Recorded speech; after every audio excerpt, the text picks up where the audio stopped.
Ibu sekalian yang sudah bergabung di pertemuan kita pada malam hari ini, bersyukur kita ya sekali lagi dalam suasana eh, Ramadan ya yang penuh dengan berkah ya.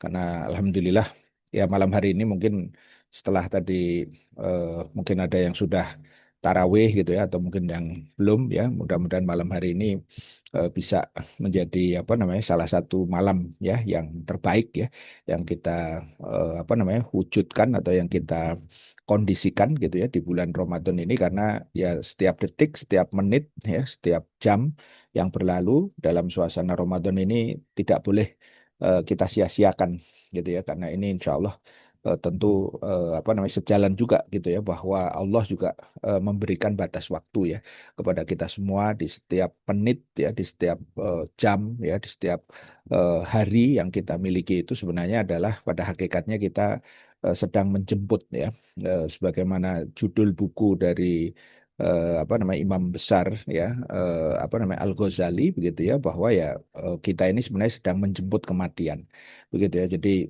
menjemput kematian itu artinya membuat kita semangat gitu ya. Jadi bukan malah menjadi takut ya atau kemudian menjadi lemah gitu ya. Kenapa? Karena ya waktu yang berlalu ke depan ya itu memang harus benar-benar kita manfaatkan gitu ya. Jangan sampai kemudian sia-sia.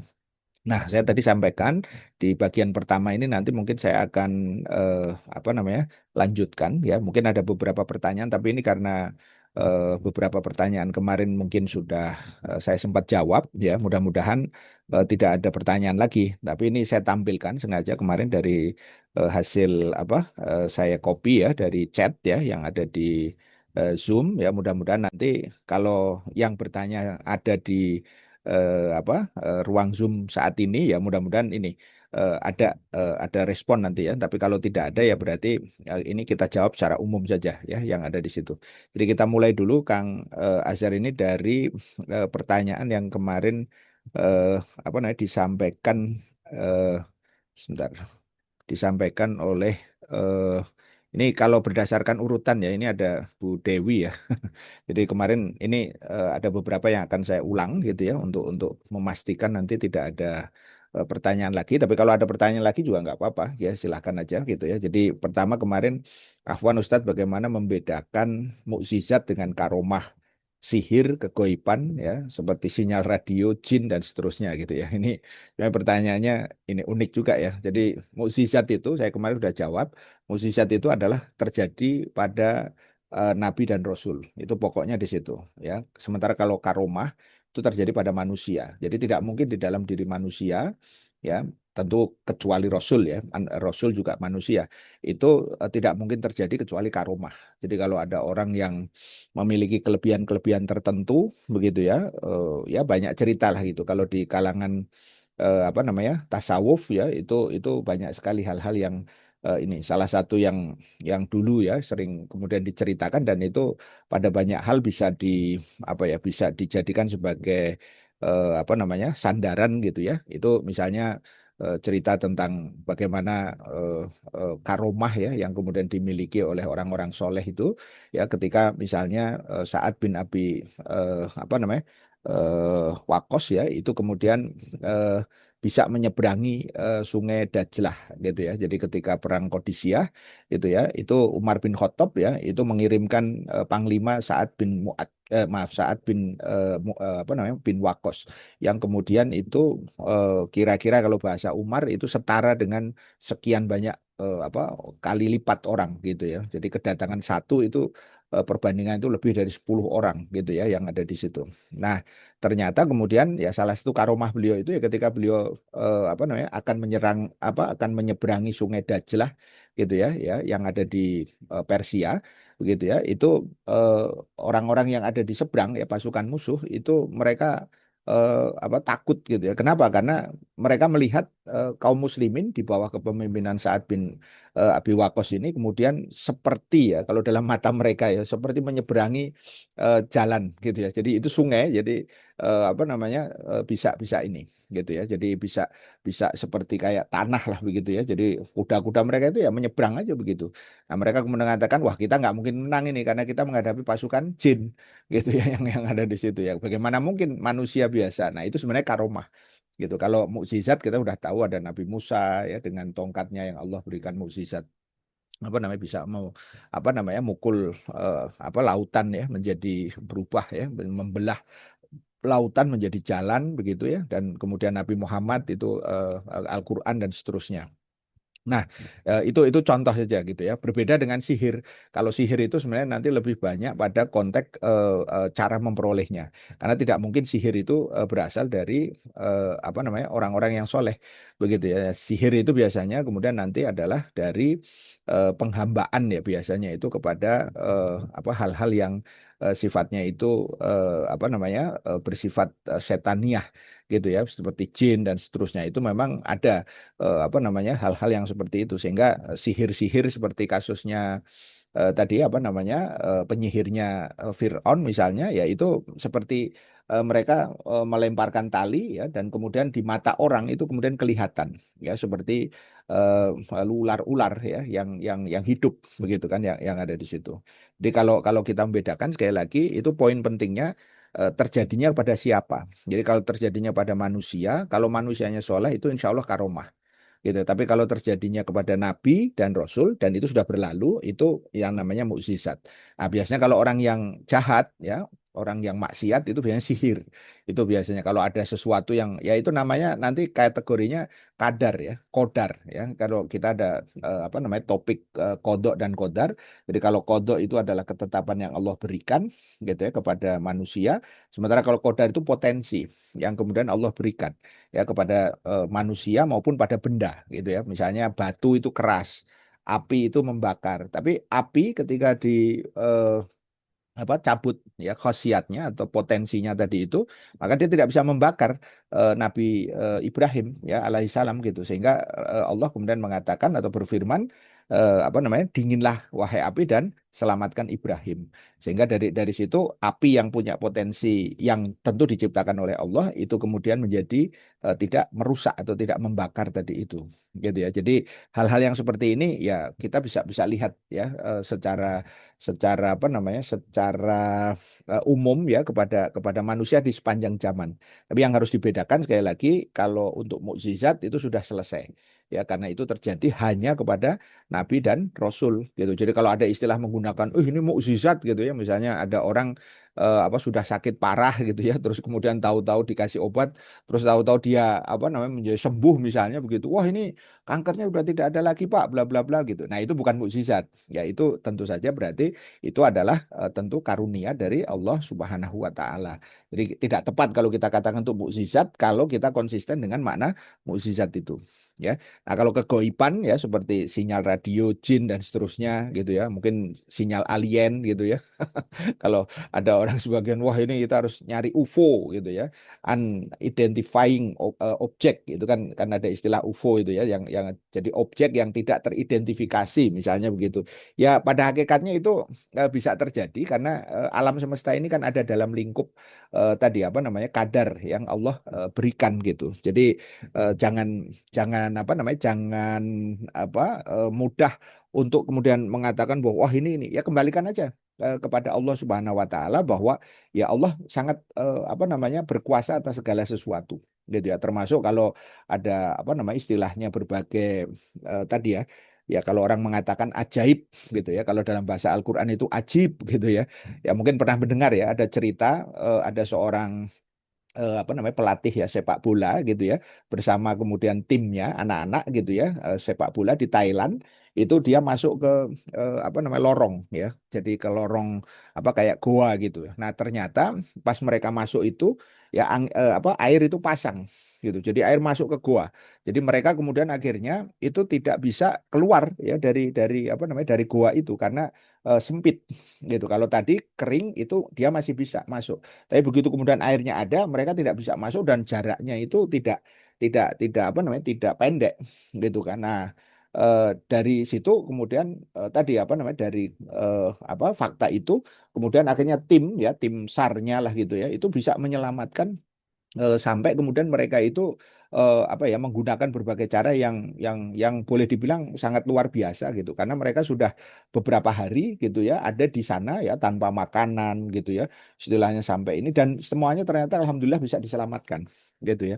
Jadi itu contoh maksud saya keajaiban dalam pengertian sesuatu yang luar biasa tapi ya tetap tidak akan keluar dari kodok ya Allah atau apa namanya dari apa namanya Allah Subhanahu Wa Taala sebagai pemilik kodar tadi itu gitu. Jadi saya kira itu ya. Ini untuk Bu Dewi mudah-mudahan saya nggak tahu ada di apa ada di ruang Zoom kita atau tidak gitu ya. Nah, kemudian mengapa Nabi Musa pingsan ya ketika meminta melihat Allah tapi tidak pingsan ketika mukjizat apa membelah lautan ya. Ya itu sudah saya jelaskan waktu pertemuan terakhir itu. Jadi Nabi Musa itu pingsan karena kemudian dia tidak mampu untuk kemudian melihat ketika Allah itu bertajalli ya. Tajalli itu mewujud ya. Ini ada istilah yang sering dipakai di dalam dunia tasawuf gitu ya. Tajalli itu mewujud gitu ya. Jadi wujud Allah itu tidak akan terjangkau. Nah, ketika itu kemudian Allah berfirman, kamu lihat bukit itu, kalau kemudian nanti ketika aku bertajalli gitu ya, maka kemudian nanti apa namanya kamu akan bisa melihatku. Tapi begitu kemudian Allah bertajalli tadi itu Musa tidak mampu untuk melihat dan pingsan ya beliau gitu. Jadi sekelas Nabi Musa juga pingsan gitu ya. Nah, tapi ketika kenapa tidak pingsan ya tentu bukan sesuatu masa kalau nanti Nabi Musa membelah laut terus kemudian pingsan nggak jadi nyebrang nanti gitu ya. Jadi ketika membelah laut ya ya karena itu diperintah oleh Allah dan kemudian memang nanti akan membentuk tadi ya jalan untuk menyelamatkan Nabi Nabi Musa dan para para apa pengikutnya untuk menyeberang ya tentu logikanya tidak mungkin kemudian apa namanya beliau ini masalah anu aja penekanannya kalau tadi itu melihat Allah itu bisa tidak ternyata tidak mampu beliau gitu ya, sehingga akhirnya pingsan tadi itu tapi ketika membelah laut dan laut itu kemudian menjadi jalan ya tentu tidak boleh pingsan mestinya logikanya karena kalau logikanya pingsan nanti nggak nyebrang gitu ya. Artinya apa? Di situ berarti apa namanya hal tersebut bisa disaksikan langsung. Sama seperti kemudian ya ketika tadi kan tongkatnya berubah menjadi ular ya beliau tidak merasa apa kaget gitu ya atau sehingga akhirnya pingsan misalnya begitu. Ya, terus kemudian ada mengapa sahabat Abu Hurairah yang menjaga Baitul Mal bisa menangkap jin yang menyamar ya jadi pencuri yang mengajari ayat kursi. Nah, ini kalau pada wilayah-wilayah seperti ini saya lebih sering mengatakannya itu berarti Allah berikan kemampuan gitu ya. Jadi kemampuan untuk melihat sesuatu gitu ya. Dan itu secara umum tidak mungkin dimiliki oleh semua orang gitu ya. Jadi artinya apa? Ya tentu pasti akan ada semacam apa ya kalau bahasa saya itu kesolehan lah begitu. Ya seperti sahabat Abu Hurairah tadi itu yang kemudian tentu tidak semua orang ya sama seperti Umar bin Khattab kan pernah mendengar kan cerita ketika apa namanya Sungai Nil ya itu mengalami kekeringan begitu ya para penduduk di sana itu kemudian meminta tolong ya melalui apa namanya wali ya walinya di sana yaitu Amr bin As ya kemudian apa yang dilakukan coba kalau Anda lihat mungkin kan wah ini digali aja kalau gitu Sungai Nil ternyata kan tidak gitu ya itu bagian biasanya hal-hal yang seperti itu ya beliau kemudian tulis surat dan kemudian minta dibacakan surat itu di apa namanya sore hari gitu ya kemudian nanti dilemparkan ke Sungai Nil jadi bunyi suratnya itu kira-kira yang dibacakan itu kurang lebih begitu. Wahai Sungai Nil, kamu itu adalah makhluk Allah. Kalau kamu kemudian apa namanya benar-benar ya ingin menolong kami begitu ya, maka mengalirlah gitu ya sebagaimana Allah menghendaki gitu. Kira-kira begitu anu kalimatnya. Terus dilemparkan itu kertas itu. Terus malamnya itu hujan dan kemudian apa namanya air itu kemudian memenuhi Sungai Nil gitu. Ya, pertanyaannya siapa yang menggerakkan itu semua? Ya tentu saja Allah Subhanahu wa taala. Karena apa? Ya bisa kemudian itu apa dikabulkan ya tentu karena ketakwaan dari para hamba-hambanya tadi itu ya jadi makanya ini juga sekaligus menjadi apa namanya satu apa optimisme gitu ya selama kemudian kita ini melakukan kebaikan ya Allah ya apa namanya akan mencatatnya dan itu bisa kemudian suatu saat menjadi penolong kita ya dalam dalam keadaan tertentu masih ingat kan ada riwayat yang lain yang terkait dengan ada 3 orang sahabat ya yang kemudian bertawasul dengan amal soleh. Bertawasul itu memohon doa kepada Allah melalui apa namanya amal soleh yang mereka lakukan dan mereka meminta tolong. Ya dari 1, 2, 3 itu ketika masuk mereka terjebak dalam gua itu satu persatu menceritakan amal solehnya, kemudian itu terbuka sedikit sedikit sampai kemudian yang ketiga itu baru mereka bisa lolos. Ya, itu contoh yang kemudian Allah berikan kepada kita. Makanya disitulah kemudian pentingnya keimanan itu menjadi fondasi dari setiap perbuatan kita. Ya, jadi itu saya kira poin pentingnya ya untuk Bu Dewi ya. Mudah-mudahan ini untuk semuanya. Kalau ada yang nanya juga nggak apa-apa, silahkan. Yang berikutnya dari Bu Septi ini ya, atau saya nggak tahu nih Septi ini laki atau perempuan, ibu ya, atau bapak. Kalau nggak salah bapak ya kemarin ya. Ya kalau ibu mohon maaf ya kalau salah. Ya, dari pertanyaannya Pak, Islam sebagai sumber masalah karena ekstrim dalam keyakinan, dalam berkeyakinan, apalagi ingin mengganti sistem. Di masyarakat salah sedikit dibilang dosa, maksiat, bahkan mengkafirkan atau menyesat-nyesatkan. Bagaimana membantah argumen tersebut gitu? Ya, kita pertama harus memahami begini bahwa Islam itu tadi ya, ada pernyataan pertama itu sebagai sumber masalah ya, karena ekstrim itu harus diluruskan dulu ya. Kalau masyarakat itu menganggap bahwa sumber masalah, loh Islam datang itu kan sebagai apa? Sebagai petunjuk kan ya. Syahrul Ramadan alladzi unzila fihil Quran hudal linnasi wa bayyinatin minal huda wal furqan. Kan itu jelas bahwa Al-Qur'an itu adalah sebagai petunjuk ya yang kemudian Allah berikan. Masa kemudian petunjuk itu menjadi masalah? Nah, ini pemahaman asumsi yang salah, asumsional yang salah gitu. Karena ekstrim, ekstrim itu juga nanti jadi pertanyaan, ekstrim itu kayak gimana sih? Gitu ya. Nabi Muhammad itu ekstrim. Kenapa? Kalau yang dimaksud ekstrim itu adalah ya kan kalau dalam dunia matematika ya, itu ada ekstrim, itu ada positif, ada ekstrim negatif gitu ya. Ekstrim positif itu kalau bilangannya satu, dua, tiga dan seterusnya. Sementara ekstrim negatif itu kalau sebaliknya. Kalau dalam bentuk kurva, kalau dia naik ke atas, gitu ya, melengkung ke atas itu berarti positif. Kalau melengkung ke bawah itu negatif. Pertanyaan saya, ekstrim itu apa? Ekstrim itu sebenarnya banyak di dalamnya puncak, gitu ya, peak gitu kalau dalam bahasa ini. Nah, kalau misalnya karena ekstrim dalam berkeyakinan, berarti kita puncak. Ya kan mengakui keberadaan Allah sekaligus menafikan keberadaan apa berhala-berhala itu kan ekstrim gitu. Ya, ketika yang dimaksud ekstrim itu seperti itu, pertanyaannya, salahnya di mana? Kan tidak salah sebenarnya. Tidak ada yang salah nggak? Nah, ini asumsi masyarakat harus harus harus apa namanya? Harus diluruskan itu di situ dengan bahasa yang apalagi ingin mengganti sistem. Nah, kalau ada kata-kata ingin mengganti sistem itu sesuatu yang biasa. Gitu ya. Jadi ketika ada penjajahan dulu bangsa kita ketika dijajah kan para pejuang itu kan para bapak-bapak apa namanya? Founding father gitu istilahnya itu kan kemudian berjuang untuk mengganti apa? Dari sistem penjajahan menjadi sistem yang merdeka begitu. Nah, mereka disebut sebagai radikal pada waktu itu. Jadi kata radikal pertama itu sebenarnya adalah disematkan oleh penjajah gitu. Jadi yang sekarang ini suka apa namanya ngomong radikal-radikal itu ya mungkin kira-kira dia mewarisi mindsetnya penjajah gitu kira-kira. Karena dulu penjajah itu yang memperkenalkan kata radikal. Soekarno, Hatta, siapa lagi itu, Natsir, kemudian apa namanya Agus Salim dan seterusnya itu Cokro Aminoto misalnya itu ekstrim itu gitu. Jadi ini sebenarnya hanya butuh penjelasan kalau dari pengalaman itu karena apa? Mengganti sistem, mengganti aturan itu sesuatu yang biasa gitu. Jadi kita jangan jangan sampai kemudian mengganti sistem Indonesia misalnya. Dulu Indonesia itu juga dari sistem apa namanya penjajahan gitu ya kemudian diganti dengan sistem apa namanya republik ya itu tentu sistem demokrasi gitu ya ketika ada yang merasa gitu ya bahwa ada sesuatu sistem yang salah dan harus diganti ya sebenarnya biasa aja dan jangan lupa di Undang-Undang Dasar 45 itu ada pasal untuk mengganti gitu ya jadi jangan jangan sampai kita anti terhadap penggantian ada syaratnya iya ada syaratnya tapi jangan lupa Pak Harto itu diturunkan ada syaratnya atau tidak? Tidak, karena desakan publik pada saat itu makanya Pak Harto itu turun itu konstitusional gitu. Jadi jangan jangan dianggap Pak Harto turun itu tidak konstitusional gitu ya. Jadi maksudnya yang menurunkan ya, yang menurunkan itu apa namanya? Menekan ya, melakukan pressure ya melalui demo dan segala macam. Ya itu merupakan sesuatu yang konstitusional tidak? Konstitusional. Ya karena itu dibolehkan oleh undang-undang untuk melakukan demo melakukan unjuk rasa dan seterusnya begitu. Ya, jadi ini kalimat-kalimat ini hati-hati karena kemudian tadi di masyarakat salah sedikit dibilang dosa. Misalnya masyarakat ada salah, nah ini dosa maksiat. Ya, kalau itu maksiat ya kita harus katakan maksiat. Misalnya ada orang berzina gitu ya. Kita katakan masa kemudian ini kebaikan kan tidak mungkin gitu ya. Nah, ketika kita katakan itu maksiat Kalau ada orang yang tidak terima, itu pertanyaannya gini, Anda tidak terimanya di mana?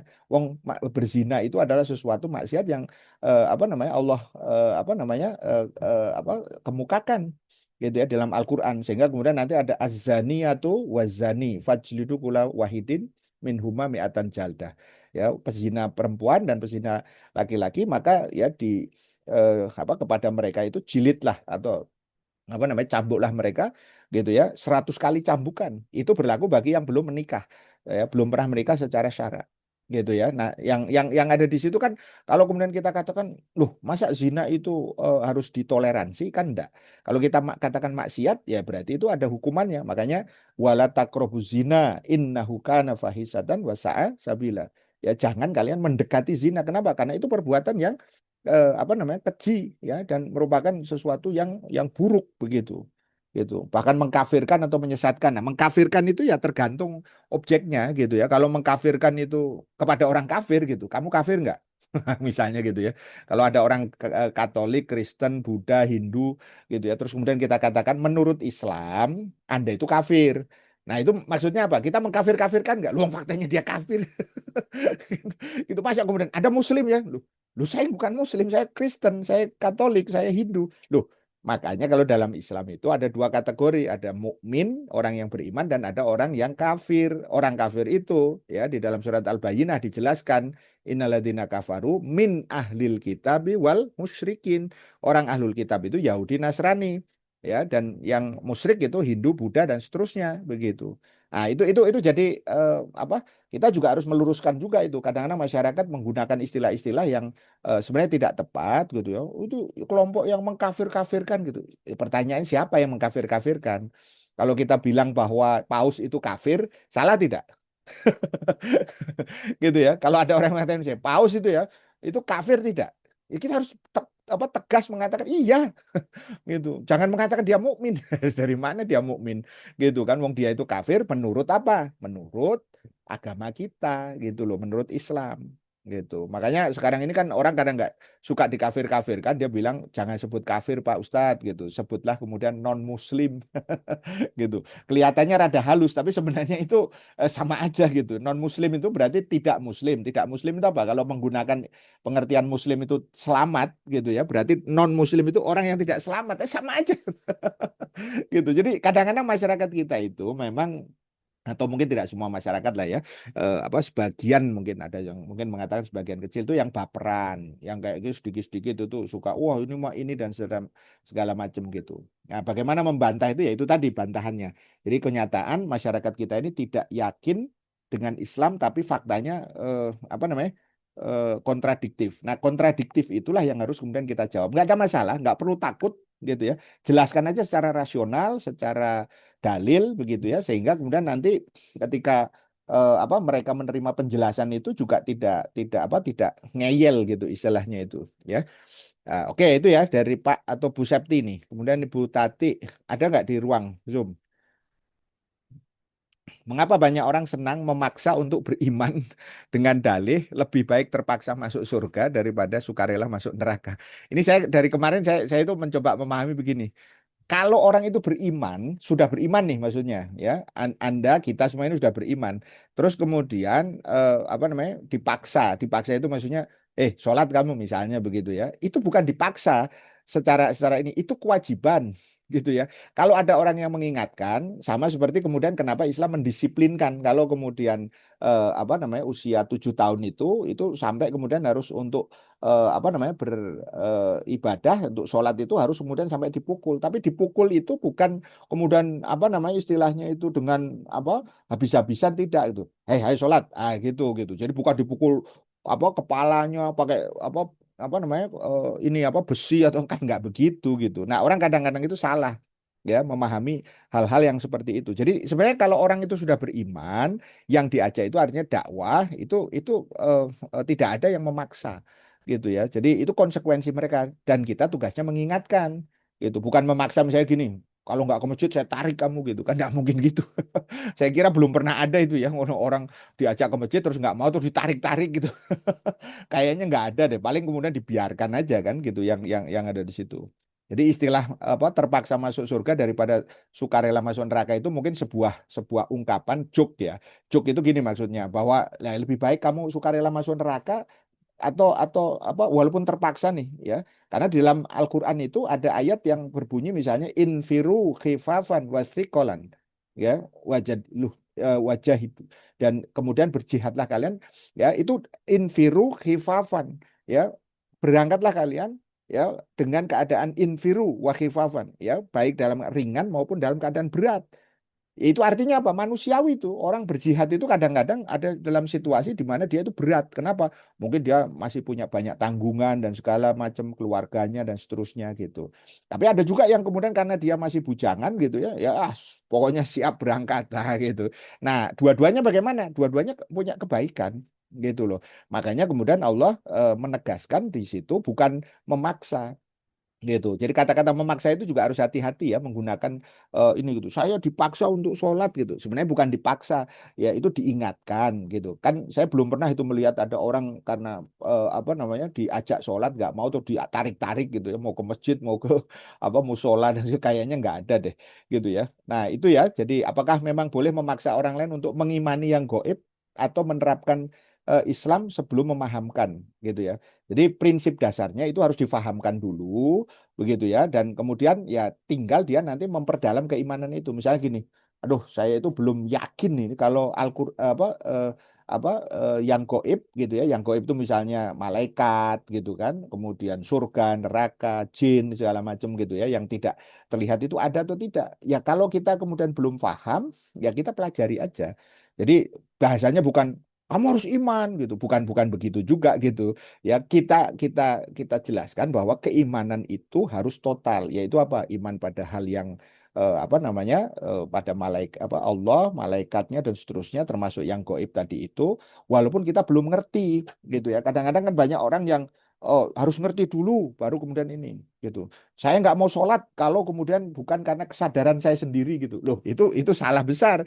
Kalau kita dalam keadaan apa namanya belum ngerti itu namanya pembiasaan yang baik. Jadi bukan bukan berarti kemudian kita nunggu ngerti dulu. Lah anak-anak nanti kapan waktunya kalau dia belum ngerti terus kemudian saya belum mau sholat kalau karena belum ngerti itu. Nunggu saya nanti usia sudah balik misalnya. Ya kapan dia sholat? Gitu kan di situ. Jadi artinya memaksa itu artinya sebenarnya mungkin yang dimaksud itu membiasakan, tapi mungkin orang yang diajak itu mungkin masih belum merasa apa nyaman dan seterusnya ya ya tinggal latihan aja lah intinya gitu. Tapi jangan menggunakan diksi ya atau pilihan-pilihan bahasa yang seolah-olah memaksa gitu ya. Jadi lebih baik terpaksa gitu. Masuk surga kan masa terpaksa. Kan nggak ada itu ceritanya kalau orang Islam yang sudah tahu kamu mau masuk surga nggak nggak mungkin gitu. Pasti semuanya pengen. Terpaksa nggak kalau masuk surga? Menurut saya nggak ada itu yang orang yang oh, saya terpaksa masuk surga lah gitu. Karena saya sebenarnya itu sukarela masuk neraka. Cuman gimana ya wong yang lain ikut masuk surga masa saya ke neraka sendiri gitu kan kan nggak mungkin begitu gitu kan jadi sebenarnya kita kita dari situ apa namanya harus menggunakan hati-hati menggunakan istilah gitu ya kadang-kadang di dalam Islam itu memukul memang memukul itu ya misalnya tadi kasusnya untuk anak yang belum apa namanya disiplin gitu ya untuk apa namanya sholat misalnya atau dalam kasus suami istri misalnya ketika kemudian dia nuzus misalnya begitu ya itu bukan dalam pengertian pukulan seperti UFC gitu ya. Anda tahu UFC ya? Ultimate ya Fighting Championship ya UFC itu yang apa namanya apa penuh dengan berbagai apa namanya istilahnya itu ada kekerasan ya. Ya bukan yang itu. Masa kemudian yang dimaksud memukul itu kayak KDRT kan juga enggak karena KDRT sendiri juga tidak boleh kan gitu kan dari sisi ini gitu. Jadi memahaminya harus tepat gitu. Bukankah la ikraha fiddin? La ikraha fiddin itu untuk orang kafir gitu ya, bukan untuk orang muslim. Kalau kita sudah muslim, ya kita tidak ada istilahnya alasan terpaksa. Kita bismillah latihan. Kalau awalnya itu berat, ya itulah mungkin pentingnya nanti mengulang lagi sehingga nanti terasa menjadi ringan dan seiring dengan itu kesadarannya makin tumbuh gitu ya. Ini kemarin kalau nggak salah sudah dijawab ya yang ini ada umum musab ada ya. Yang mana sudah dijawab ya umum ya. Bagaimana membedakan dogma ya? Dogma itu kalau secara umum artinya sesuatu yang dia tidak boleh dipertanyakan. Sementara kalau di dalam Islam itu justru sebaliknya, iman itu membuka kita untuk mempersoalkan itu. Siapa Tuhan itu sebenarnya? Gitu. Kenapa Tuhan itu harus kita sembah? Nggak apa-apa pertanyaan itu, ya, gitu. Tidak kemudian dilarang, gitu. Berpikir rasional, begitu ya. Sehingga kemudian apa? Sampailah kita keimanan tadi itu dengan apa sempurna. Gitu. Jadi kalau apa namanya kita ini lahir dari orang tua yang Muslim, itu bukan berarti kemudian kita itu masuk Islam itu terpaksa. Memang itu Islam telah tetapkan orang tua yang Muslim, gitu ya, dua-duanya laki perempuannya, maka kemudian anak-anaknya itu secara hukum itu dihukuminya mereka Muslim, gitu ya. Nah, kemudian tinggal diajari kalau suatu saat mereka ada dua kemungkinan, apa terus masuk ke apa terus konsisten dengan keislaman atau keluar dari Islam, bisa jadi kan gitu akhirnya murtad. Nah, itu nanti beda lagi itu urusannya gitu. Jadi dogma itu kalau di dalam apa pengertian yang apa istilahnya itu apa umum gitu ya. Kalau yang disebut dengan dogma itu biasanya sesuatu yang tidak bisa kemudian di apa pertanyakan begitu ya. Makanya dulu di dalam apa itu tradisi Katolik gitu ya, ketika Injil ya pada waktu itu ya atau Bible gitu ya. Bible itu mungkin lebih tepat ya karena ada beberapa orang yang keberatan ya dengan istilah Injil ya yang ada di situ. Oke, kita pakai gunakan Bible gitu. Bible itu mengatakan bahwa matahari itu gitu ya apa namanya maaf bumi itu adalah pusat daripada tata surya kan gitu.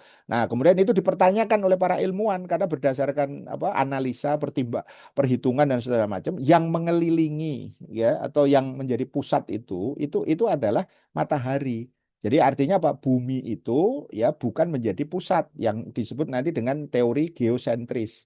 Sementara kemudian kalau yang apa menjadi fakta yang seharusnya atau yang sebenarnya itu adalah heliosentris yaitu matahari itu menjadi pusat gitu. Nah, gereja itu mendogmakan itu. Harus pokoknya percaya bahwa ini itu adalah dari Tuhan, padahal tidak. Makanya dari situlah Galileo ya, kemudian juga yang lain-lain itu dihukum gitu ya karena tidak mau apa? Tidak mau mengikuti dogma dari gereja. Belakangan baru itu dikoreksi gitu ya. Padahal itu adalah sesuatu yang salah begitu. Jadi itu yang saya kira kita harus ini. Tapi kalau dalam konteks Islam tidak ada yang tidak bisa dipersoalkan, semua bisa di apa namanya bisa dipertanyakan begitu ya dan apa kaum muslimin insya Allah akan bisa memberikan jawaban yang paling tepat gitu ya kira-kira dari apa pertanyaan-pertanyaan tersebut begitu. Jadi saya kira di situ nanti kita akan dihadapkan kepada tadi ya. Sebentar. Dihadapkan pada pertanyaan-pertanyaan yang tadi akan kembali kepada tadi kepada ketentuan yang seharusnya yang rasional ya yang ada di situ gitu ya. Nah, orang menganggap ideologi lahir dari manusia. Jadi ide itu ada dua, ada yang dari manusia, ada yang berasal dari Allah Subhanahu wa taala. Islam itu berasal dari Allah Subhanahu wa taala. Sementara ide-ide seperti komunisme gitu ya, kapitalisme, sosialisme itu berasal dari apa? Dari manusia gitu ya. Ya, jadi artinya apa? Bahwa kemudian sumbernya aja yang kemudian dibedakan. Nah, kenapa diperbandingkan? Ini perbandingan Islam sama-sama ideologi nih. Islam itu adalah ideologi. Ya, Islam tidak disebut ideologi. Faktanya itu dia terdiri dari dua hal, yaitu apa? Fikroh dan torikoh. Konsep dan juga apa metode atau akidah dan nizam atau peraturan. Nah, itu yang dimaksud. Makanya kenapa yang disebut dengan mabda itu ya itu adalah akidah akliyah yun basaku anha nizom gitu ya jadi akidah yang didasarkan pada proses berpikir ya tentu ada yang benar ada yang salah tadi itu dan kemudian apa melahirkan sistem tadi itu atau aturan tadi itu ya makanya dari situ ya tentu malaikat Jibril yang pasti mengajarkan atau menyampaikan Islam begitu ya yaitu Al-Qur'an ya dan wahyu-wahyu dalam bentuk misalnya sunnah misalnya begitu kepada baginda Rasulullah SAW. Jadi bukan bahasanya itu ngajarkan ideologi gitu kan. Nah, itu nanti pemahaman juga akan keliru nanti gitu. Itu ya Musab ya. Jadi apa perbandingan itu hanya untuk memudahkan oh bedanya kalau sosialisme komunisme itu akidahnya apa Ya, kapitalisme akidahnya apa, Islam itu apa. Nah, itu bisa dijawab kan? Akidah Islam itulah tadi asas atau akidahnya, sementara sosialisme komunis itu materialisme, sementara kapitalisme itu sekulerisme. Nah, gitu kan? Itu nanti bisa diperbandingkan. Jadi bukan menyamakan ya. Ya itu kadang-kadang keliru itu orang. Jadi kalau diperbandingkan itu agar kelihatan beda nggak, sama nggak? Ya, ternyata beda jauh. Ya, yang ada di situ. Ini dari apa akun apa ini? Kok ya. Dari akun Kho ini eh, Islam sejatinya adalah budaya Arab karena berasal dari Arab. Nah, ini asumsi ini juga tidak benar gitu ya. Jadi Islam datang di Arab ya gitu ya. Itu hati-hati ya. Tapi kalau Islam itu adalah sejatinya budaya Arab itu salah. Kenapa? Karena tidak semua budaya Arab itu kemudian ya dibenarkan oleh Islam gitu ya. Memakai kerudung misalnya, ketika kemudian di Arab itu orang itu terbuka begitu ya, ininya apa namanya lehernya begitu, maka Islam mengkoreksi itu ya, sehingga dia bukan lagi menjadi budaya Arab, dia sudah menjadi budaya Islam. Makanya kemudian ketika orang menggunakan busana muslimah itu di dalam Islam ketentuannya bukan mengikuti Arab, tapi ketentuannya apa? Satu, kerudung yang menutup dada, yang kedua adalah jilbab yang kemudian sampai mata kaki. Ya itu busana syar'inya begitu, gitu kan. Jadi bukan bukan berasal dari Arab. Karena orang Arab kalau Anda ke apa namanya Jeddah misalnya atau ke Riyadh itu banyak yang kemudian dia membuka auratnya gitu. Jadi artinya orang Arab itu tidak semuanya pakai kerudung dan jilbab begitu. Kenapa? Ya karena tadi mereka juga apa mungkin tidak semuanya paham tentang masalah tersebut walaupun ngaku muslim gitu. Nah, Islam sejatinya budaya Nusantara, animisme, dinamisme. Enggak juga. Itu awalnya adalah dari situ kemudian datang Hindu, Buddha gitu ya. Nah, mengapa akal dipaksa mengikuti budaya asing? Sebenarnya kita tidak mempersoalkan budaya asing atau budaya lokal. Yang dipersoalkan itu sesuai atau tidak dengan ketentuan Allah. Budaya lokal kalau itu sesuai dengan Islam tidak ada masalah, nggak akan diganggu. Kan gitu ya. Tapi kalau bertentangan, misalnya contoh, mohon maaf ya, kalau di dalam Islam itu ada seorang teman kita itu yang cerita ketika dia dakwah di Papua, itu kan menghadapi ya mereka-mereka yang membuka aurat baik laki atau perempuan ya secara umum teman-teman sudah tahu lah gitu ya ada yang namanya koteka dan segala macam. Begitu Islam datang itu mereka kemudian dikoreksi gitu. Jadi bukan membenarkan. Kalau di Kristen itu dibenarkan, ditoleransi lah begitu. Kalau di dalam Islam tidak boleh. Artinya apa? Perempuannya juga harus menutup pakai kerudung jilbab, laki-lakinya juga harus kemudian menutup apa namanya yang pokok itu dari antara pusat dengan eh, apa namanya lutut, tapi tentu untuk kesempurnaan digunakan busana secara keseluruhan yang menutup auratnya gitu ya, ya di luar auratnya tadi itu. Jadi kita itu tidak dalam posisi dipaksa mengikuti, tidak. Ini pilihan, ini sesuai nggak menurut Islam. Kalau tidak sesuai ya ditinggalkan. Kalau sesuai ya kemudian dibenarkan, dan ketika membenarkan itu bukan lagi menjadi budaya lokal lagi. Misalnya di dalam tradisi Jawa ada yang disebut dengan larung ya, atau sedekah bumi. Kalau sedekah bumi itu biasanya untuk pertanian, kalau larung itu ya kepala kerbau nanti dengan apa buah-buahan macam-macam kayak gitu itu di ini kan ke laut gitu kan. Ya. Nah, itu adalah tradisi yang sebenarnya tidak ada hubungannya dengan Islam gitu. Karena yang memberi rezeki itu bukan Dewi Laut atau Dewi Padi atau Dewi Sri, tapi Allah Subhanahu wa taala. Nah, cara untuk bersyukurnya bagaimana? Perbanyaklah sedekah gitu kan. Jadi tidak perlu dengan hal-hal yang seperti itu memberikan kepada orang-orang yang tidak mampu dan seterusnya kayak gitu itu. Ya, dan yang lebih penting ya taat kepada aturan-aturan Allah. Ya, banyak pemuda enggan berpikir karena menganggap asing hal di luar kebiasaan dan ajaran kebenaran yang difahami. Maksudnya gimana ya? Saya belum nangkap ini sebenarnya. Tapi poinnya begini, yang saya coba ditangkap, kalau ada seorang pengemban dakwah misalnya, itu menganggap bahwa yang terbaik itu budaya lokal, itu berarti dia tidak menjadikan syariat itu sebagai apa sebagai pengukur ya sebagai mikyasul akmal halal haram begitu ya. Jadi ketika ada budaya lokal yang tidak sesuai seperti tadi kasus Papua tadi itu bukan untuk merusak budaya Papua, tapi apa untuk ngajaknya di dalam Islam ya. Jadi wah itu mah kalau orang Papua tidak menggunakan apa misalnya gitu ya, yang tadi koteka dan segala macam itu bukan orang Papua lagi, enggak juga lah gitu. Gitu. Kalau dia Muslim kan dia harus menutup aurat gitu, tidak minum khamr, tidak kemudian berzina dan segala macam kan itu sesuatu yang ini saja, sesuatu yang alamiah saja gitu.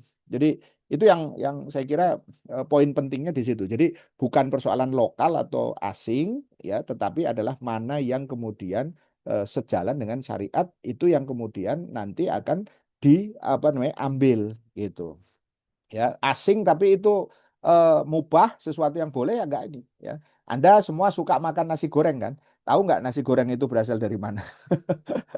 Tradisi kita kan enggak ada itu nasi goreng itu berasal dari Cina sebenarnya. Gitu. Sama seperti tahu ya. Tahu itu ya kalau di saya di Bandung di sini di Jawa Barat itu ada tahu Sumedang gitu ya. Tahu Sumedang itu kalau dilacak itu ternyata tradisinya adalah yang buat pertama kali adalah orang Cina gitu ya. Jadi tidak ada itu orang Sunda itu membuat tahu gitu.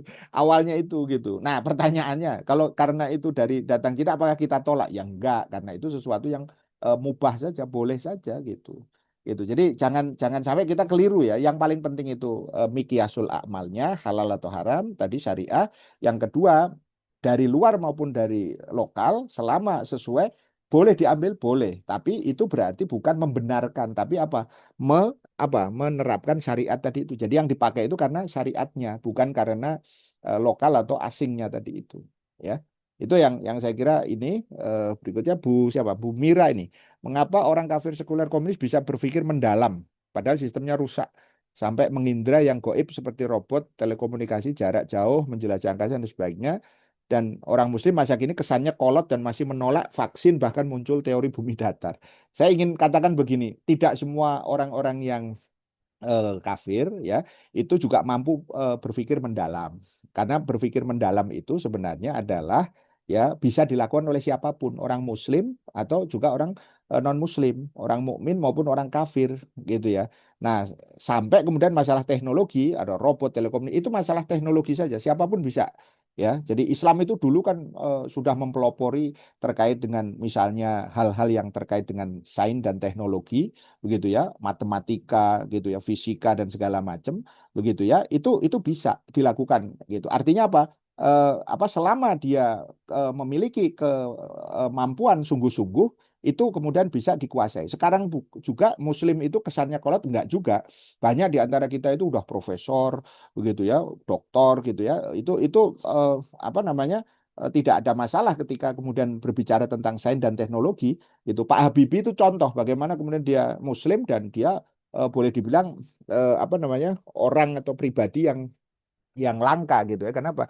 Karena kecerdasannya juga tidak apa namanya tidak ada yang boleh dibilang menyamai gitu. Bahwa kemudian nanti ada yang menolak vaksin, ada yang kemudian bumi itu pencilan saja kalau dalam istilah statistik itu hanya hanya minoritas sajalah gitu. Dan itu juga bisa dibantah argumen-argumennya begitu. Ya. Oke, itu dari Bu Yayah ya, Bu Yayah Komariah, bagaimana membedakan imajinasi dan khayalan atau fantasi berpikir. Ya, banyak istilah, salah satunya masturbasi intelektual untuk para pemikir dan penghamba pemikiran abstrak, termasuk iman itu sendiri dianggap keputusasaan terhadap realita. Begini, imajinasi itu image ya, kalau dari kata dasar image ya, dari situ ada kata bentukan ya, imagination gitu ya, itu adalah sesuatu yang kemudian dibayangkan image ya. Jadi kalau kalau kita ini kesan gitu, dan tidak setiap kesan itu juga buruk gitu ya. Nah, kalau disebut tadi itu fantasi berpikir itu karena apa? Eh, Masih ingat terkait dengan objek yang difikirkan. Ketika dia tidak mampu berpikir, begitu ya, maksudnya memikirkan itu terus dipaksakan. Nah, itu yang dinamakan fantasi berpikir tadi itu. Misalnya orang berbicara keadilan, keadilan itu oh ada yang begini, ada yang begitu. Itu sebenarnya apa namanya bukan dia tidak mampu sampai pada keadilan, tetapi adalah apa? Karena dia tidak memiliki standar keadilan itu yang dimaksud apa, gitu ya. Ya, apakah keadilan menurut matematika gitu kan satu dengan satu, dua dengan dua dan seterusnya begitu kan. Nah, istilah-istilah yang kemudian tercipta itu seperti masturbasi intelektual itu sebenarnya istilah-istilah yang kalau dalam bahasa ininya itu bahasa selengean gitu ya istilahnya itu gitu. Jadi hal-hal yang seperti itu tuh maksudnya apa? Hanya sekedar kemudian dia mencari kepuasan intelektual gitu ya. Jadi makanya kemudian di dalam Islam itu mencari ilmu itu bukan untuk kepuasan intelektual semata-mata, tetapi adalah untuk apa? Diamalkan. Jadi misalnya gini, memahami ilmu fikih ya, kemudian fikihnya tentang apa? Misalnya fikih tentang ilmu waris misalnya, ya dipraktekkan harusnya gitu. Fikih jenazah dipraktekkan. Fikih zakat, fikih saum, fikih haji, fikih muamalah, tidak melakukan riba, ya, tidak minum khamr, tidak minum makan babi, gitu. Itu dipraktekkan termasuk apa? Fikih yang terkait dengan pemerintahan, ya, tentang khilafah, tentang apa khalifah dan segala macam. Itu yang dimaksud tadi bukan sekedar kepuasan berpikir. Nah, sekarang itu banyak para pemikir itu yang ada di menara gading istilahnya. Menara gading itu maksudnya apa? Dia jauh dari masyarakat karena ya dia hanya sekedar berfantasi tadi itu, tidak membumi gitu. Makanya Islam itu tidak apa namanya? Tidak abstrak, tidak khayaliyah gitu ya. Tetapi dia itu apa? Ya konkret gitu. Ya. Nah, makanya dari situ iman itu dianggap keputusasaan, saya kira itu menunjukkan ketidakfahaman ya. Marx misalnya mengatakan bahwa agama itu candu gitu ya, candu ya, opium ya. Opium itu adalah apa namanya, agama itu adalah opium, maksudnya agama itu candu, seolah-olah orang itu di apa namanya, zolimi kok diem aja gitu ya. Tentu orang dizolimi itu kan kemampuannya berbeda-beda. Coba aja zolimi Umar bin Khattab, pasti tidak akan tidak akan dibiarkan, pasti akan dilawan. Tapi kalau kemudian yang dizolimi itu misalnya seperti apa namanya istilahnya Yasir, misalnya keluarga Yasir dan Sumayyah begitu ya, Amr bin Yasir misalnya, ya itu kan mereka lemah gitu ya. Ketika mereka kemudian apa terpaksa ya mengaku mereka itu apa kembali kepada agama nenek moyang mereka itu hatinya tetap ada dalam keimanan gitu. Jadi keimanan itu bukan keputusasaan terhadap realita, tapi justru apa? Justru mengkonfirmasi bahwa di balik realita ini itu ada sang pencipta dari realita. Siapa itu? Allah Subhanahu wa taala. Nah, keimanan yang kokoh itu menyampaikan kita sampai gitu. Gitu. Jadi bukan karena bergantung pada sesuatu yang gaib. Kenapa? Karena bergantung pada yang gaib itu adalah bagian daripada tadi prinsip hidup. Jadi kalau orang itu tidak punya keyakinan, ya kamu benar nggak ngomong demi Allah. Ah gitu. Kalau sudah ngomong demi Allah, itu artinya dia menyandarkannya bukan hanya sekedar demi manusia, tapi dia yakin bahwa saya itu benar. Karena kemudian itulah saya berani ngomong kalau saya sampai ada apa-apa gitu Allah yang menjadi saksi. Ah gitu. Itu menunjukkan sumpah ya kalau dalam konteks syariat Islam itu dipegang gitu. Ya. Saya kira itu ya ini dari Bu Desi ya. Bu Desi ada di Semarang Timur. Ustadz Khalid Basalamah di ceramahnya Nabi Adam dulu bisa lupa makan buah yang dilarangnya. Mengapa bisa begitu ya? Ya namanya lupa itu ya lupa. Tidak ada lupa itu bisa dijelaskan. Kenapa kamu lupa, Pak? Ya sudah gitu. Makanya rufi al kolam gitu ya, diangkatnya pena, maksudnya tidak dihisab itu salah satunya itu adalah apa? Ya karena karena apa namanya?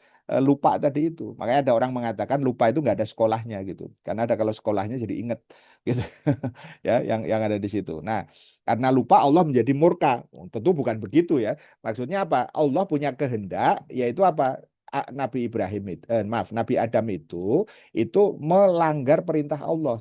Wala takrobu hadihi syajaroh. Jangan kamu mendekati ini. Nah, nggak mungkin lupa di situ gitu sebenarnya. Kalau maksudnya kalau tadi ada yang berpendapat lupa itu mungkin saja ada pendapat. Tapi kalau di Al-Qur'an sendiri sebenarnya tidak mungkin itu lupa. Kenapa? Karena apa? Karena dia sudah mendapatkan perintah, terus kemudian apa? Karena ibunda Hawa itu meminta untuk di apa namanya istilahnya ambilkan buah tadi itu ya karena tadi apa namanya apa sudah ada perintah tadi itu ya Adam itu justru melanggar. Nah, disitulah kemudian Allah itu kemudian tadi apa namanya istilahnya memberikan hukuman yaitu apa diturunkan ke muka bumi tadi itu. Gitu. Nabi Adam diceritakan beliau mengetahui semua hal di langit dan di bumi, namun tidak mengenal Nabi Muhammad SAW saat menanyakan Nur Muhammad. Nah, ini saya belum belum cek dah ininya ya, riwayatnya apakah menanyakan Nur Muhammad itu dalam konteks apa. Tapi yang jelas begini, kalau secara logiknya begitu ya, tentu apa namanya ada penjelasan ya berkaitan dengan misalnya apakah beliau ketika tidak mengenal Nabi Muhammad. Ya, apakah ini tidak mungkin karena ketika ini Isra Mi'raj itu Ya, Nabi Muhammad itu dibimbing untuk kemudian naik ke Sidratul Muntaha itu bertemu dengan para nabi tadi itu termasuk Nabi Adam. Jadi kalau misalnya Nabi Adam tidak kenal kan masa kemudian ini siapa kan gitu kan nggak mungkin. Pasti kemudian ya tentu mengenal ya dari ini. Nah, saya tidak tahu riwayat yang tadi disebut itu lupa saat menanyakan Nur Muhammad itu. Itu ya saya kira di ini kemudian masih banyak ini ya Kang. Luar biasa ini pertanyaannya. Gitu ya. Dari Pak Eki dia, mengapa ulama menyamakan perjanjian Hudaibiyah dengan BOP, Ustaz? Sebenarnya jangan jangan ini ya, jangan terjebak gitu ya. Kalau ada yang menyamakan itu ya kita tetap harus kritisi. Kenapa? Hudaibiyah itu bukan BOP gitu loh. Jadi BOP itu maksudnya begini, ini kan faktanya berbeda gitu. Hudaibiyah itu Nabi itu ingin ada uslub. Ya, nanti kita bahas itu dalam berpikir apa tentang uslub ya. Untuk kemudian menyebarkan agama Islam, maka harus kemudian berdamai dengan orang-orang kafir. Boleh nggak membuat perjanjian perdamaian? Boleh, asal waktunya tertentu. Nah, di situ kemudian dicantumkan waktunya 10 tahun gitu. Tapi baru 2 tahun ya kalau nggak salah itu dilanggar oleh orang-orang sekutunya orang-orang Quraisy begitu. Nah, dalam konteks BOP itu berbeda karena BOP itu faktanya adalah bahwa itu dibuat oleh orang-orang kafir gitu sepihak maksudnya ya. Kita itu kan dipaksa untuk masuk sebenarnya. Kenapa? Karena ada trade off. Tahu trade off? Trade off itu adalah tukar menukar. Hari ini ada berita bahwa ya Presiden Prabowo itu mengatakan, wah kami sudah berhasil menandatangani perjanjian bersejarah bla bla bla. Coba buka isinya. Salah satunya itu Amerika kita 0% kan tarif, kita 19%. Kira-kira masuk akal nggak itu? Kalau itu dianggap sebagai Hudaibiyah. Kan tidak sesuai gitu. Kalau Hudaibiyah itu tidak apa namanya tidak seperti itu faktanya gitu ya gitu. Jadi saya kira itu ya. Jadi menjamin keamanan Israel itu jelas tidak boleh ya yang ada di situ karena itu penjajah. Human atau manusia menjadi sentris pusat semesta poros kehidupan. Kepentingan bersama lebih penting daripada sebagian kelompok apalagi kelompok kecil gitu. Ya, kalau saya melihat konteksnya itu begini, Pak Prabowo ketika pidato di sidang umum itu kan ingin menunjukkan kepada dunia gitu ya bahwa Indonesia itu berpihak, gitu kan. Ketika berpihak itu tentu saja harusnya berpihak kepada yang dizolimi, bukan malah kemudian mengapresiasi yang menzolimi, gitu. Nah, yang menjadi pertanyaan kritis itu adalah kok bisa-bisanya Pak Prabowo itu justru malah memuji-muji bahasanya itu bukan memuji mungkin meminta gitu kan itu ada 3 kata itu yang digunakan recognize, respect dan guarantee ya kita harus ngakui keberadaan recognize kemudian menghormati kemudian menjamin nah itu yang kemudian tidak bisa diterima begitu loh ya jadi saya kira Kang Eki di situ ya ininya gitu jadi kalau ada ulama termasuk menyamakan itu saya kira itu berbeda fakta ya gitu ya jadi yang kemudian itu harus harus kemudian benar-benar dicermati ya, dikritisi gitu. Dari Bu Priscilla, ada hadir nggak Bu Ibu? Faktanya negara Amerika penganut demokrasi kapitalisme kafir penjajah lebih makmur ya dibanding negara penganut sistem hukum Islam, Ustadz, Arab Saudi, Suriah, Iran jadi bukti. Bagaimana mutabah yang sesuai menyangkal ya fakta tersebut? Ya faktanya Amerika kaya itu kerampok.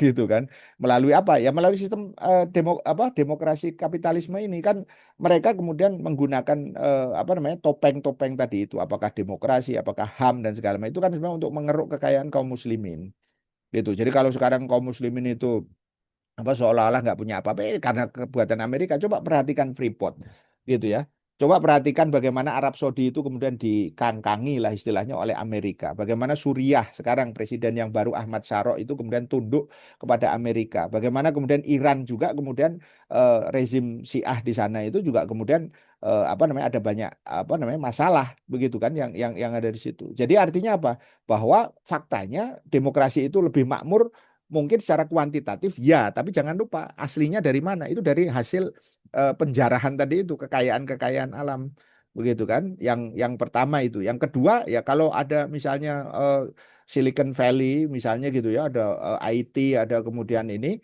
persenjataan misalnya, ya itu salah satunya kalau kita lihat hanya menjadi satu indikator saja gitu.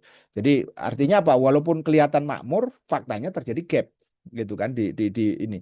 Yang makmur berapa banyak sih gitu kan? Paling kan hanya oligarkinya Amerika saja kan, ya mulai dari si Elon Musk, Mark Zuckerberg yang 10 besar lah gitu kira-kira yang ada di situ gitu.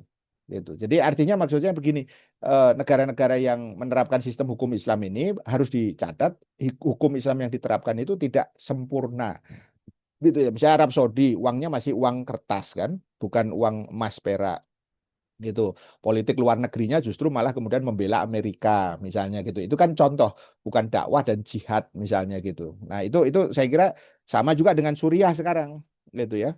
Ya, jadi saya kira kita harus kritis ya melihat fakta tadi itu. Ya, terakhir ini ya dari Bu Ina, Ustadz kami punya teman seorang psikolog ya, ketika membahas konsep berpikir ini, maka sudah ditentukan apakah itu pemikiran, perasaan dan seterusnya dengan konsep Stephen yang lagi ngetren gitu ya, agar anak tidak salah jurusan sekolah. Bagaimana kita menyangka? Stephen itu sifatnya hanya identifikasi saja. Jadi apa misalnya ada kecenderungan apa namanya ke perasaan atau kemudian ke pemikiran ya nggak ada masalah sebenarnya sampai pada titik itu gitu ya, itu hanya untuk mengenali saja.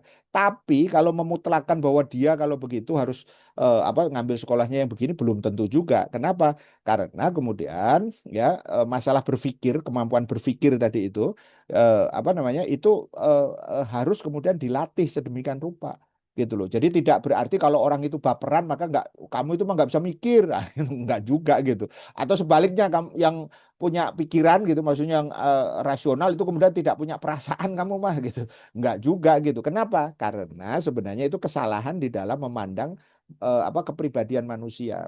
Jadi kalau masalah hanya otaknya saja, ya ada apa kecenderungan-kecenderungan tertentu ya biasa aja. Misalnya gini, dikasih soal matematika 10 ya, kemudian ada orang yang bisa jawab 10-nya benar, ada yang menjawab 10-nya salah gitu. Nah, pertanyaannya, mereka itu memang dilahirkan untuk gagal matematika atau yang satu sebaliknya berhasil di matematika? Enggak. Bisa jadi misalnya mereka itu memang hanya karena tadi misalnya yang satu tidak tahu ilmunya, maksudnya belum sampai kepada pemahaman itu ya pantas saja salah gitu kan. Coba dia suruh belajar dulu, diajarin bla bla bla, baru suruh ngerjain soal lagi bisa jadi dia dapat 10 juga. Nah, itu banyak faktor. Jadi jangan kemudian memutlakan seolah-olah ketika sudah dites Stephen atau tes apapun gitu ya. Saya tahu Stephen ada beberapa karena saya dulu juga apa dapat semacam ininya lah gitu apa pelatihannya lah begitu kira-kira, ya saya juga tidak pakai gitu. Maksudnya tidak pakai itu begini, ya kita lihat aja faktanya orang itu pikirannya gitu ya sejalan dengan Islam atau tidak gitu. Ya, menurut Stephen bagus tapi menyerang Islam. Kira-kira bagus nggak pengaruh TV-nya? Kan nggak ada. Itu hanya identifikasi aja secara umum gitu, dan tidak boleh dipaksakan seolah-olah kalau dalam ini ya berarti kamu harus teknik nak gitu ya karena kamu itu mikir gitu. Belum tentu. Ya sebaliknya kamu karena perasaan banget kamu masuk ke budaya aja atau sastra misalnya nggak juga gitu. Gitu ya. Karena apa? Karena ada banyak faktor tadi itu. Ketika ngambil jurusan sekolah itu bisa jadi mungkin dia minat pas mungkin ilmu, nilainya pas-pasan ya berarti harus dibantu kan gitu kan, maksudnya dengan belajar yang ini kan begitu, bukan aduh karena saya ini ditakdirkan tidak masuk ke apa sekolah tertentu maka ya ini. Nah, pertanyaannya dari mana dia tahu kalau dia ditakdirkan tidak masuk ke sekolah tertentu? Misalnya katakanlah kalau di Indonesia itu standar ini kan biasanya kalau nggak ke UI ke ITB misalnya begitu kan. Nah, apakah kemudian ketika tidak masuk UI dan ITB itu artinya dia bodoh? Kan enggak juga gitu kan. Atau sebaliknya ketika kemudian dia masuk ke sastra itu berarti kemudian dia itu lebih apa istilahnya lebih lebih tepat, belum tentu juga gitu ya. Itu makanya saya sering katakan bahwa itu hanya untuk alat alat ukur biasa saja. Sama seperti IQ gitu ya. IQ itu kan misalnya IQ-nya sekian nilainya. Apakah dia otomatis menjadi pinter? Enggak juga. Kalau dia tidak mau belajar, tidak mau kemudian berlatih ya ya pasti IQ-nya tinggi tapi tidak ini tidak akan berkembang dia gitu. Jadi poin pentingnya yang harus diperhatikan itu kalau kalau kita mendidik anak-anak itu pertama dia pastikan punya saksiyah Islam, pikirannya dan perasaannya tadi. Yang kedua baru kemudian di situ dia menguasai sesuatu yang plus dari sisi sains dan teknologi atau enggak. Misalnya, wah dia itu paling cocok kalau kemudian bermusik, ya udah nggak usah dipaksakan ke apa namanya ke teknik misalnya begitu ya. Tapi dia tetap berkepribadian Islam. Oh dia kayaknya cocoknya itu di apa namanya teknik ini, teknik itu misalnya begitu ya, apa sipil, elektro, apa segala macam gitu. Tapi ketika dia ada di teknik pun, ya dia kemudian tetap berkepribadian Islam gitu ya. Itu aja saya kira Kang Azhar. Mungkin kalau ada yang mau ditanyakan, maka dipersilahkan. Sebelum saya tambahkan sedikit aja ini mungkin untuk apa namanya untuk mengkayakan Iya, dari sepertinya ini ada satu iya, ya. iya dari tambahan Umum. dari umum. Ya, dari umum Mus'ab ya. Heeh. Bagaimana Ustadz, jika khilafat tegak, jika ada orang yang tidak sholat, maka akan dikenakan sanksi. Apakah itu juga memaksa atau bagian dari dakwah? Tadi saya katakan, karena negara itu fungsinya, dia adalah melakukan satu edukasi. Yang kedua, melakukan juga disiplin. Dan yang ketiga itu baru melakukan sanksi. Jadi tiga-tiganya tentu ditempuh, ya gitu. Dan kalau kemudian namanya hukum, itu ya tidak ada yang tidak memaksa gitu ya. Kita sekarang diberlakukan KUHP itu kita ditanya nggak? Saya itu terpaksa sebenarnya menerima ini ya gitu. Tapi pertanyaan pas suara saya ada nilainya? Nggak ada. Pokoknya udah diketok ini sama DPR gitu kan. Jadi kita nggak akan dianggap apa boleh protes lagi ya. Ya kita dituntut. Pokoknya undang-undangnya begini Pak gitu. Makanya kalau ada yang kena tilang itu ya misalnya atau melakukan pelanggaran lalu lintas apa misalnya itu kan pasti tanya Bapak melanggar pasal sekian sekian sekian gitu. Loh Pak, perasaan saya tidak ada pasal itu gitu. Bapak nggak tahu karena ini apa namanya Bapak nggak pernah baca. Undang-undangnya kan ada Pak gitu. Ya kapan Pak saya punya waktu baca? Misalnya gitu. Ya tapi kan kita tetap aja nggak akan menang karena ini ada pasalnya Pak gitu. Jadi yang namanya hukum itu jangan kemudian kita baperan. Yaitu kalau namanya hukum kalau diterapkan negara itu sifatnya memaksa, mengikat maksudnya gitu. Tidak bisa kemudian sorry ya, saya tidak mau diatur dengan hukum. Tidak bisa. Wong Anda warga negara di satu tempat itu kok gitu. Kecuali Anda misalnya saya orang asing di sini, saya tidak mau dihukum di Indonesia, saya tolong diekstradiksi. Ya, itu baru persoalannya baru ini apa keluar dari hukum tadi. Tapi kalau Anda itu semuanya apa namanya apa berdasarkan hukum tertentu ya mengikuti saja. Kalau orangnya tidak sholat ya tentu dari dilihat faktanya. Jadi tidak boleh digeneralisir kan gitu kan. Kalau mungkin dia tidak tahu misalnya atau baru mualaf misalnya ya harus diajarin dulu kan gitu kan. Tapi kalau sudah tahu ya, ada juga nih istilahnya. Saya udah mualaf 10 tahun itu bukan mualaf lagi. itu itu sudah jadi muslim itu 10 tahun ya. Enggak gitu. Mualaf itu artinya baru masuk gitu yang ada di situ. Makanya kan ada mualafatu qulubuhum itu di situ. Jadi maksudnya yang hatinya itu kemudian di apa istilahnya itu dibujuk lah gitu. Tapi kalau nanti dia sudah kokoh ya nggak perlu lagi kemudian diberikan tadi itu apa namanya diberikan apa 8 asnaf itu ya zakat itu tidak perlu lagi. Masa seumur hidup mualaf kan nggak aneh juga kadang-kadang kita ini gitu ya. Jadi nggak mualaf itu ya ketika awal mungkin dia ada masalah dan karena mungkin meninggalkan komunitas kan ada juga kan kasus-kasus yang kemudian dia diusir dari keluarganya kah dari komunitasnya ya tentu ya menolong siapa ya tentu ya saudara-saudaranya mestinya kan kaum muslimin yang sudah lebih dahulu gitu ya. Jadi jangan jangan terjebak dengan penggunaan memaksa gitu. Namanya hukum itu memaksa. Jadi tidak ada hukum itu anda mau dihukum nggak gitu? Tanyakan ke koruptor, pasti tidak ada yang mau. Tapi Anda divonis 10 tahun.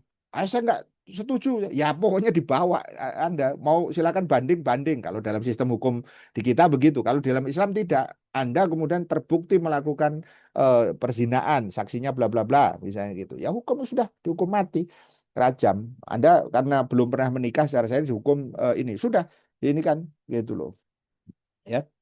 Ya, itulah pentingnya maksudnya ketegasan hukum, tapi juga tidak menafikan keadilan. Seperti kasus yang sekarang kemarin kita lihat itu kan ada misalnya kayak kasus di Jogja gitu kan, ada suami istri, istrinya kemudian apa mengalami penjambretan gitu ya. Kemudian suaminya kan di belakangnya nih, dia pakai mobil, istrinya pakai motor.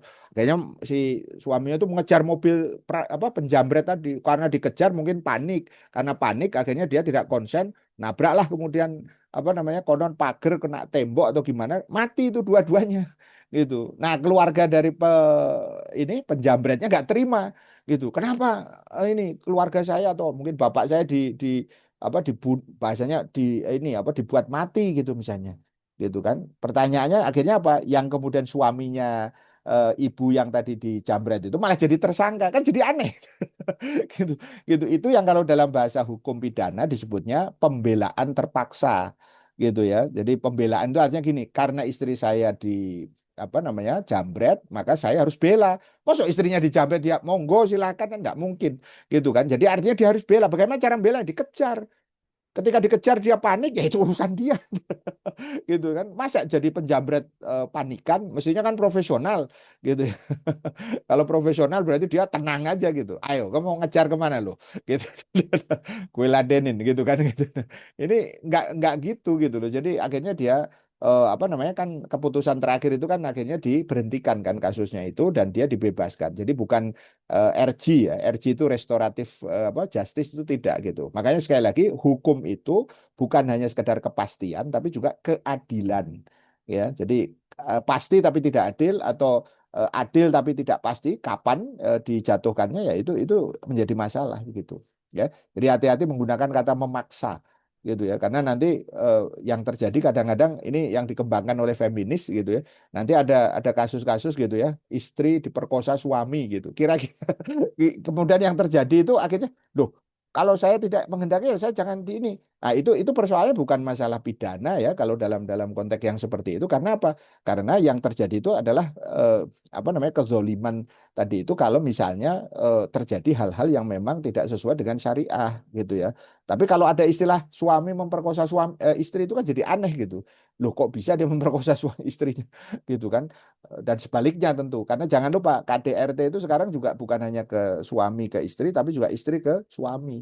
Karena ada kasus terakhir ada poluan yang kemudian dia bakar suaminya karena suaminya kemudian judi online. Akhirnya kemudian dibakar itu suaminya gitu. Atau sebaliknya anak misalnya membunuh orang tua atau orang tua membunuh anak. Nah, itu kekerasan-kekerasan yang seperti ini itu harus dilihat kasus per kasus, tidak boleh digeneralisir gitu. Sehingga nanti maksudnya pandangan hukumnya, terutama pandangan hukum Islamnya juga tepat gitu. Misalnya mencuri, sama-sama mencuri, yang satu karena lapar, tidak punya apa-apa, dia sudah ini mencuri karena untuk bertahan hidup, tentu tidak bisa disamakan hukumannya dengan mencuri yang dia itu apa? Ya sudah menjadi pekerjaannya tanda kutip ya. Gitu. Pekerjaan apa Anda di KTP? Pencuri, Pak. Enggak juga ya.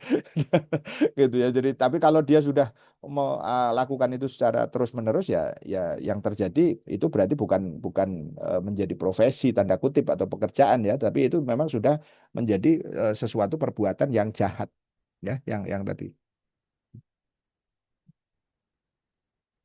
Oh, alam bisawab. Loh, sudah mau jam 10 ya ini. Masya Allah.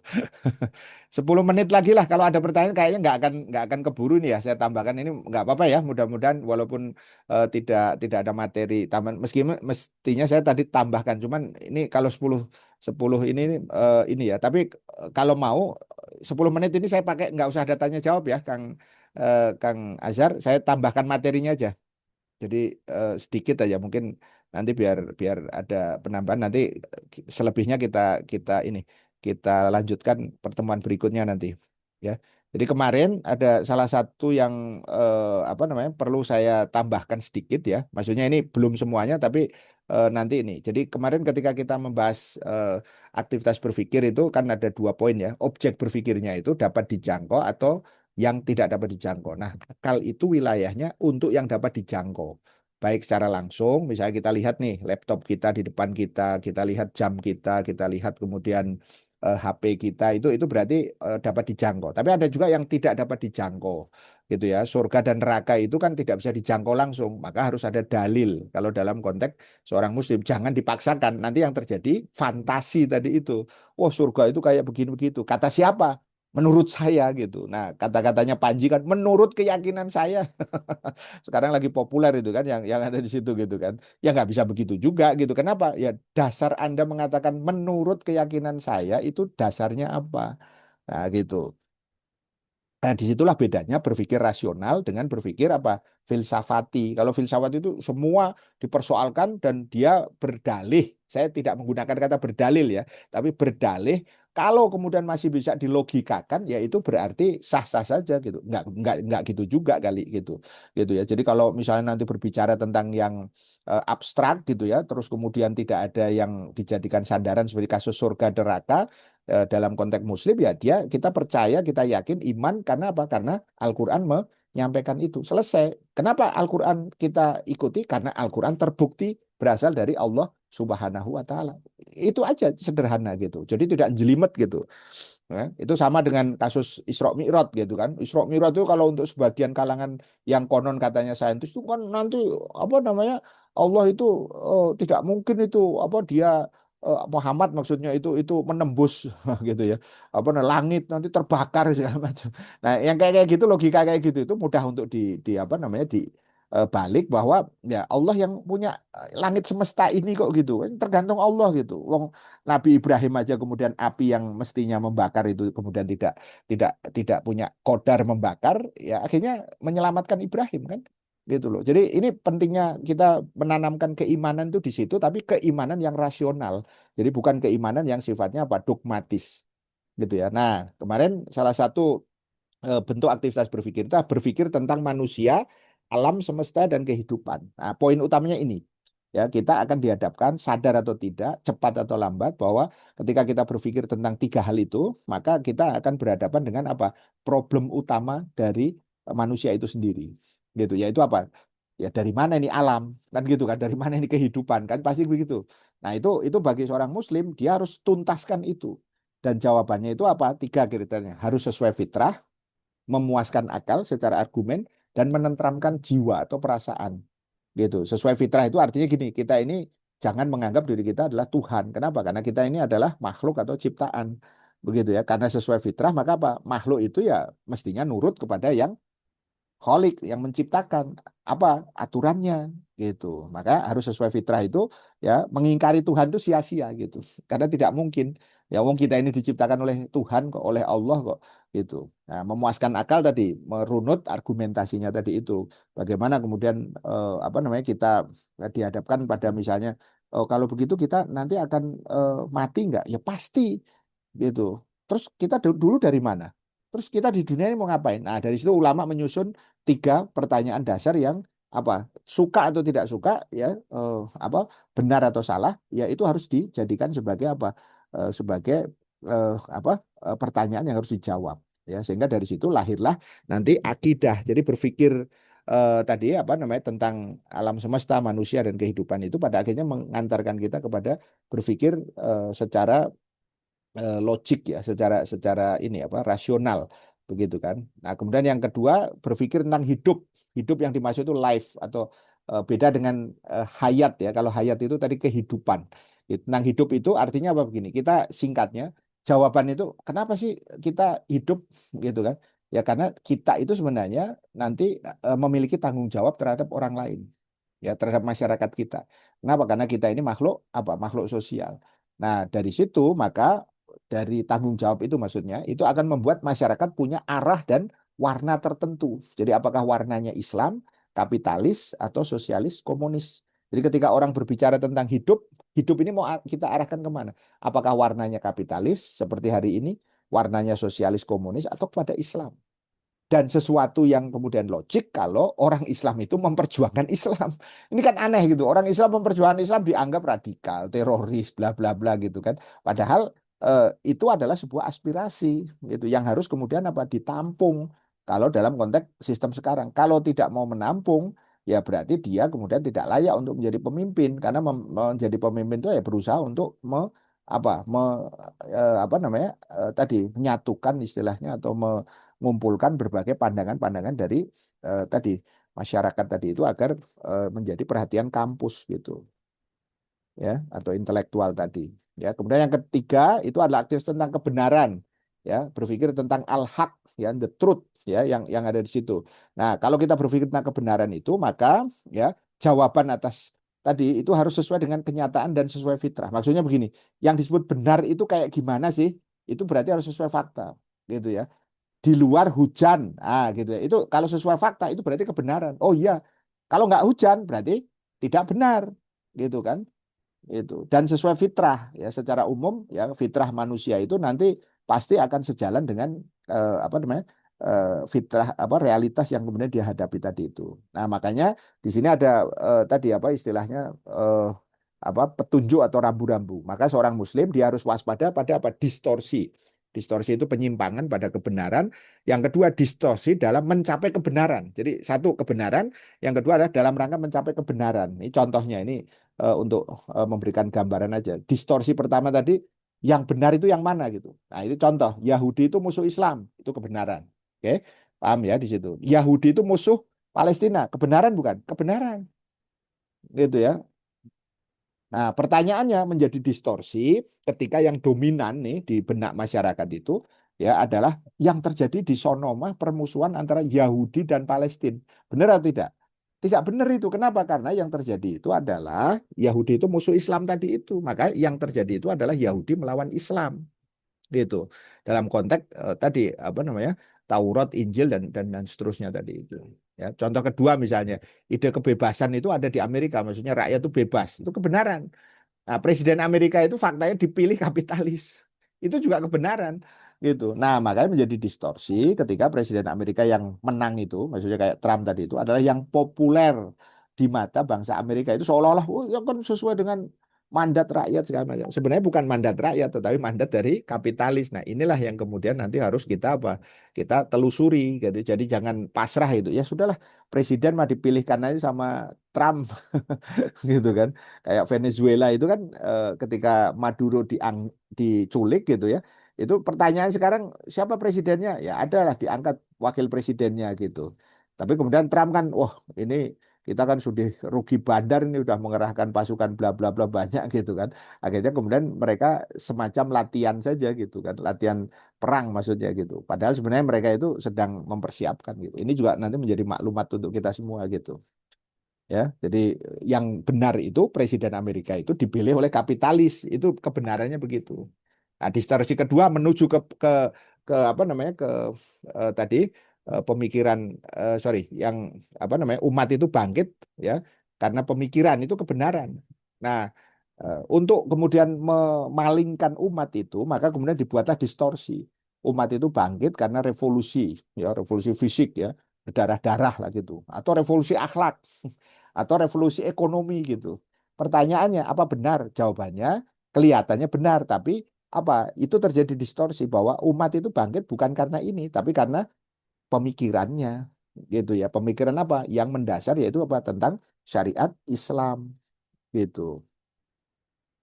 Oke, saya kira itu apa tambahan sedikit aja lah untuk waktu 10 menit ya karena ini sudah jam 10 saya kira eh, apa mudah-mudahan nanti kalau masih ada ini bisa dikirimkan lagi gitu ya karena memang saya sangat senang kalau banyak pertanyaan begitu ya karena memang kelas ini maksudnya kelas tafkir ini untuk ya namanya kita berpikir ya kita bicara kita sampaikan ya sehingga mudah-mudahan ini akan sejalan dengan apa yang dijalankan oleh baginda Rasul gitu ya.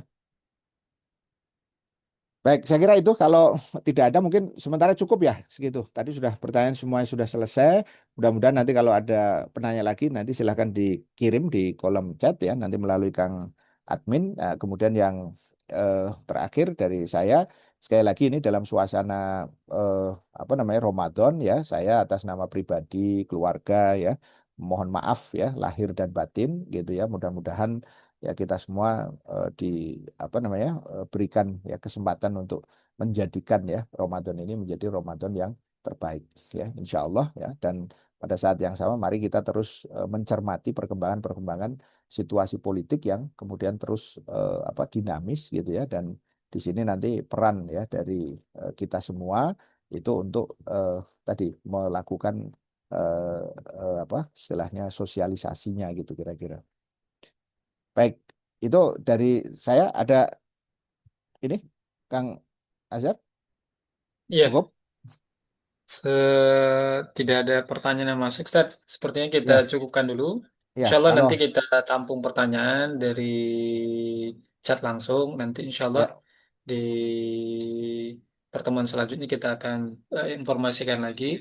ya. Kira-kira yang tadi ada lagi yang mau disampaikan, Ustaz, sebagai closing statement? Cukup aja saya kira. Jadi tambahannya tadi mungkin beberapa tambahan contoh tadi itu ya tentang ini dan insya Allah nanti pertemuan berikutnya kita ada beberapa poin yang masih terkait. Jadi nanti kalau ini bagian yang kedua ya, nanti insya Allah nanti ada bagian yang ketiga tentang aktivitas berpikir tadi. Karena nanti akan saya sampaikan juga di apa namanya buku tersebut juga contoh-contoh yang mudah-mudahan nanti lebih memudahkan kita untuk serius ya di dalam berpikir ya sehingga nanti perbuatan kita pun itu juga nanti akan insya Allah serius juga begitu kira-kira ya serius itu bukan berarti nggak boleh ketawa ya tapi maksud serius itu sungguh-sungguh gitu ya. Terima kasih Kang Azhar dan Bapak Ibu sekalian, mudah-mudahan semua tetap sehat ya, tetap semangat dan insya Allah istiqomah ya dalam dalam suasana Ramadan ini. Amin ya Allah ya Rabbal Alamin. Assalamualaikum warahmatullahi wabarakatuh.